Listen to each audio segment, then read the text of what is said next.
नमस्कार, आप देख रहे हैं आरडी न्यूज़। मैं हूं योगेश चक्रवर्ती। बिहार विधानसभा के शीतकालीन सत्र का आज आखिरी दिन है और उससे पहले विधानसभा का परिसर और विधानसभा का पोर्टिको या कहें कि विधानसभा अखाड़ा बना हुआ है। सत्ता पक्ष और विपक्ष के विधायक लगातार प्रोटेस्ट कर रहे हैं। कई बार झड़प होते होते बची है। हालांकि तमाम दलों के जो नेता हैं वो अपना अपना पक्ष रख रहे हैं। इसी कड़ी में आरजेडी के विधायक भाई वीरेंद्र मीडिया से मुखातिब हुए और क्या कुछ कहा और मुख्यमंत्री की भाषा की मर्यादा को लेकर भी उन्होंने सफाई दी। सुनिए भाई वीरेंद्र को। आज सत्र का अंतिम दिन है और जैसे ही सत्र शुरुआत हुआ, कार्यवाही शुरू हुई, विपक्ष के लोगों ने उनको कोई जनता के हित के सवाल पर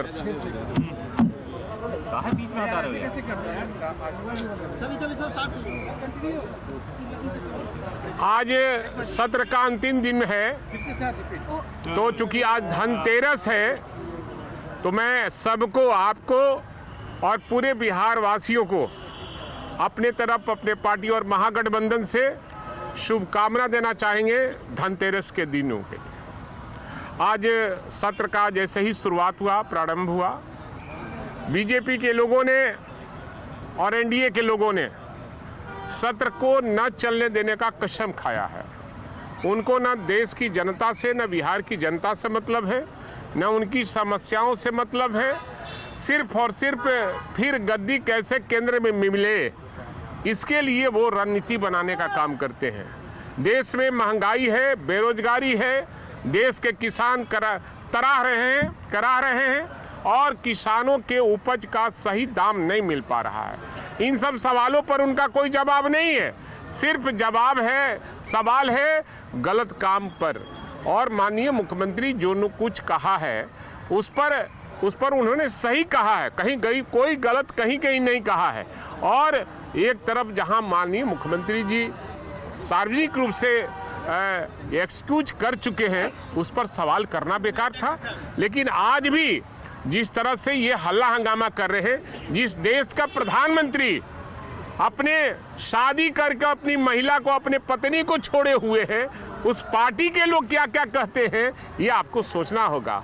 और जिस तरह से भ्रष्टाचार में लिप्त है, देश की सारी संपत्तियों को अडानी अंबानी के हाथों बेचने का काम कर रहे हैं। 2000 लाख करोड़ 60 लाख करोड़ का इन्होंने उनको माफी देने का काम किया, माफ करने का काम, कर्ज माफ करने का काम किया।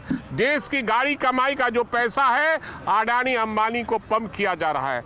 आज सदन चल रहा था, बिहार की समस्याओं का सारे विधायक को इसलिए चुना जाता है, 243 हमारे माननीय विधायक हैं सभी दल के, सब अपनी अपने क्षेत्रों की समस्याओं को लेकर सदन में रखने का काम करते हैं।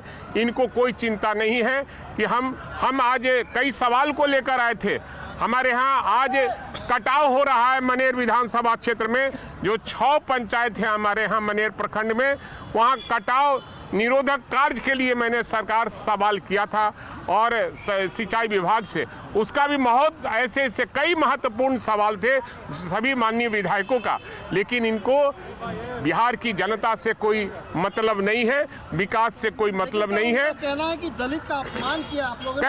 कैसा कौन आप लोग जानते होंगे, इसी देश में कई ऐसे जगह हैं, यही मांझी जी जब मुख्यमंत्री थे और कई जगह कहे जब मंत्री थे, गए तो दलित को घुसने नहीं दिया, घुसने दिया तो फिर मंदिर को आरएसएस वाले लोगों ने और बीजेपी वालों ने उनको धोने का काम किया है। ये कैसा दलित प्रेम करना चाहते हैं? देश में राजनीति ऐसे नहीं चलेगी। दलितों को, महादलित को और अति पिछड़ा को और जिस जाति में गरीब जो लोग हैं उसको हमेशा सम्मान हमारे नेता आदरणीय लालू प्रसाद यादव जी, आदरणीय नीतीश कुमार जी और आदरणीय उप मुख्यमंत्री तेजस्वी प्रसाद यादव और महागठबंधन के सभी नेताओं ने देने का हमेशा काम किया है। और जो ये जातीय गणना जो हुआ है, देश में एक बिहार नज़ीर पेश करने का काम किया है, उसमें आरक्षण का जो प्रावधान किया गया है उससे बिलबिलाए हुए हैं। कल तो एक्सपोज होना चाह रहे थे लेकिन एक्सपोज नहीं हुआ। उनके नेता लोग आए थे विधान परिषद से गुहार लेकर कि सिखाने के लिए कि भाई ऐसे नहीं बोलो, ऐसे नहीं बोलो, ऐसे नहीं बोलो, तब जाकर वो बिल पास हुआ। ये लोग तो विरोध करना चाहता है। इनकी मानसिकता गरीबों के खिलाफ है, हमेशा आरक्षण के खिलाफ रहा है। जब हमारे नेता आदरणीय लालू प्रसाद यादव आरक्षण मंडल कमीशन को लागू कर रहे थे और देश में जागरूकता पैदा कर रहे थे तो ये कमंडल लेके घूम रहे थे। तो ये लोग तो आरक्षण विरोधी है, हम लोग आरक्षण देने वाले लोग हैं। विधायक को तुम-ताम किया जा सकता है? नहीं, ये तो कहाँ तुम-ताम करने की बात आई है। अरे नहीं, कोई तुम-ताम नहीं हुआ, कोई तुम-ताम नहीं हुआ है, ये बात नहीं है। जो बिहार का मुख्यमंत्री अपना इस्तीफा देकर और दूसरे को अगर मुख्यमंत्री बनाता है तो उनको तो निश्चित रूप से जो सच्चाई है उसको तो कहना ही पड़ता है ना कि आप किसी लायक नहीं थे, आपको मुख्यमंत्री मैंने बनाया। भाषा का ख्याल नहीं रखा? नहीं, भाषा का ख्याल नहीं, कोई ऐसा भाषा मर्यादित उन्होंने नहीं बोला है जो निंदा का विषय बने। Thank you sir.